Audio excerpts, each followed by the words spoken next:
What up, SNA assassinators?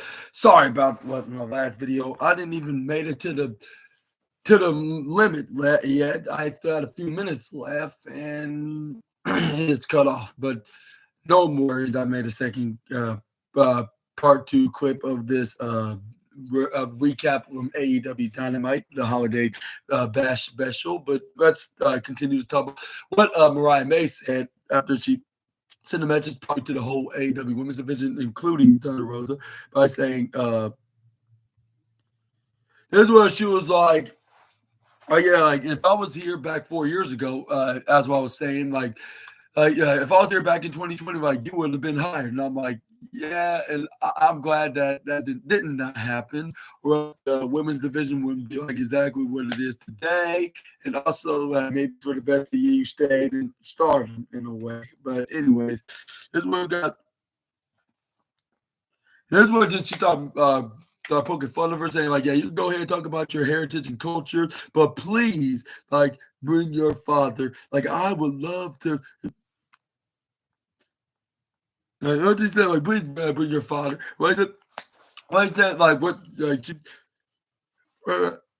Please bring your father because I would love to.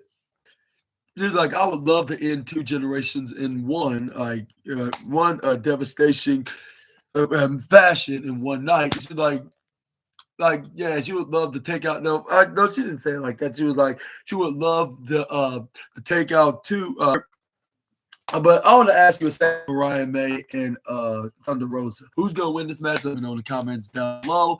But I think it could be Rosa. But then again, I think it could be somebody else. But I'm not going to get into it at this time. But that's where we got Ricochet and was called out. Was where the Ricochet had his very clean white suit with blue stripes. That's where the Tony was like, yep. And this was like, I've been wanting to ask you, like, what's this change of attitude of demeanor that's in you right now? That we saw you in the ring the last time, and this where, like, he answered that question real quickly, like with him saying it's very simple, but yeah, yeah, because yeah, he's been acting like a heel, like when it came to him fighting the likes of Commander with a K and Brody King in the classic. But which way Rick said that.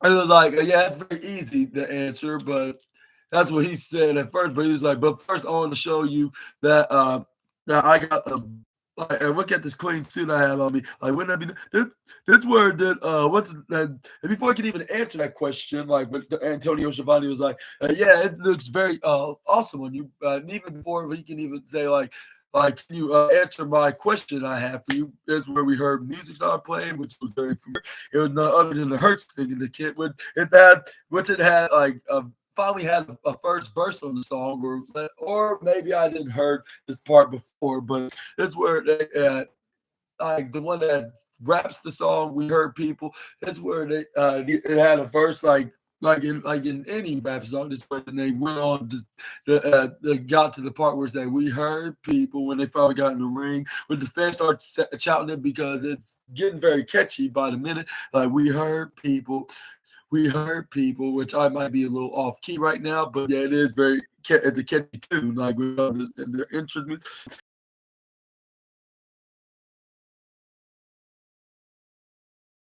Like yeah, like I saw that. It was like I got 6 points in the Continental Classic. Like here's where like it's Shelton. Like I know you're gonna win this match tonight, and you're gonna add probably like about how many points? Like 6 points as well. Like maybe we'll be who knows? Like it could be you and us. Like we can face each other in the future. Like you know what I mean? Like we can keep this business on locking right now. You know.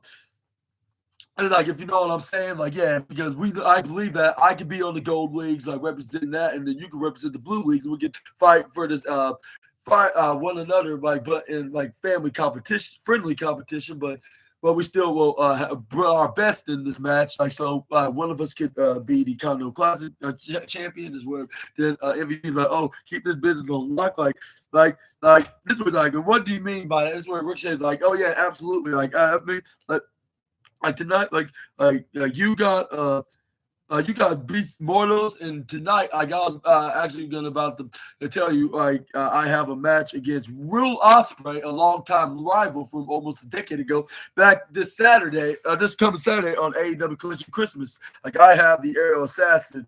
You could also too can see it like inside Ricochet. Like it's where the MVP's like, yeah, like totally, like hey. You still got my business card on you, right? And he's like, yeah. As a matter of fact, I think it's in my right pocket. This is where he pulled it up. This is where Bobby Lashley they came out of nowhere, started choking him, and they're like, like what is this for? This is where then we saw MVP start ripping up the card, like because I guess he decided not to be interested of him like changing his mind very soon down the line, and this is where then he was like here you go, and this is where when he ripped it like in fours, if I'm not mistaken. Like it's where he dropped it down. It's where he's like Ricochet, like nobody like was an ass kisser. That's what I believe, or a kiss ass. That's what he calls it. He's like nobody don't like a kiss ass. It's where fans like whoa, and it's where he's like. It's where then he send him right to the left side. He's like, yeah, he's like, now go, like because we got business to handle. This is where they gave a hug to Shelton Benjamin. Like, and can we start this match where they sit next to the commentators with Excalibur, Matt Menard, and what's his name? Excalibur, Tony Schiavone, Excalibur, Tony Schiavone, and Matt Menard. That's where then we got MVP kind of gave a couple of threats about he better not ask any disrespectful questions about him. And like yeah, if I was Excalibur, I'll be careful choosing my words wisely, if that's the right to put it.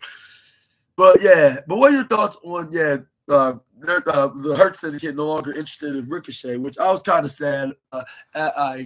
Sad when I heard about this, and I was like, oh come on, like, but as I was looking, like at first I was like, why is he ripping up like with him, like just giving him the card, but a couple weeks ago, but I think like he decided to not hold on to hang around him because like he's more of a kiss ass. But I'm probably gonna talk about that later in a different video.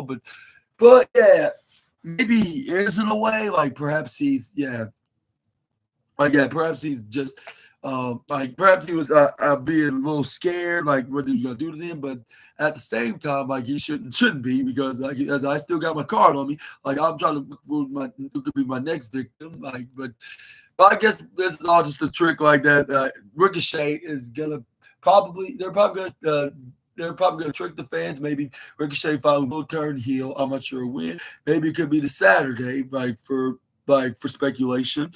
But yeah, but do you think it's all over for Ricochet being a part of the Hurt Syndicate, or do you think there's still hope for him to be on the faction?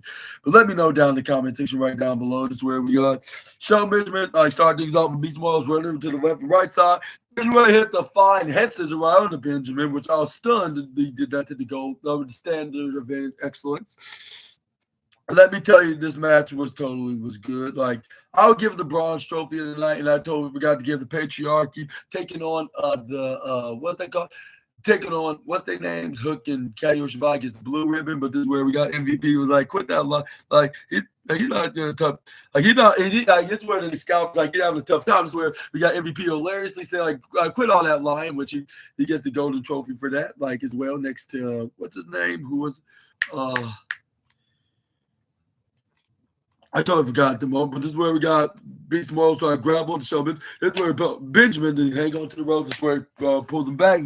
Beast Mortals tried to springboard right onto the front corner side. They got back up, and this is where he tried to go first single-legged Boston Crab right onto Shelton Benjamin. And I don't think he's from Boston, but I think he's from over in like somewhere below, way below that city in the northeast side.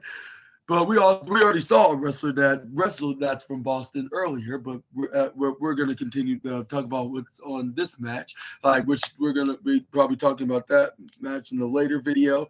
But it's where we got. We'll talk more about that, I should say, because we already talked about it on the previously earlier.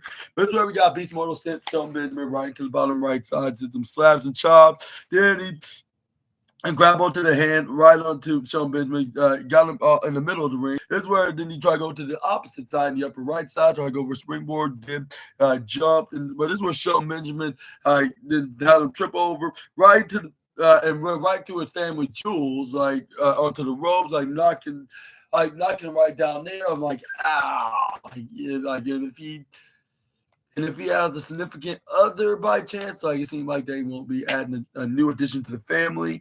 But that's where Shelton Benjamin hits a knee strike right into the face onto Mortos, where Shelton Benjamin was continuing to bring the fight to the beastly the beastly like luchador. Is where then we got but while he was fighting him and beating the daylights out of the poor luchador beast, which I never thought I would say.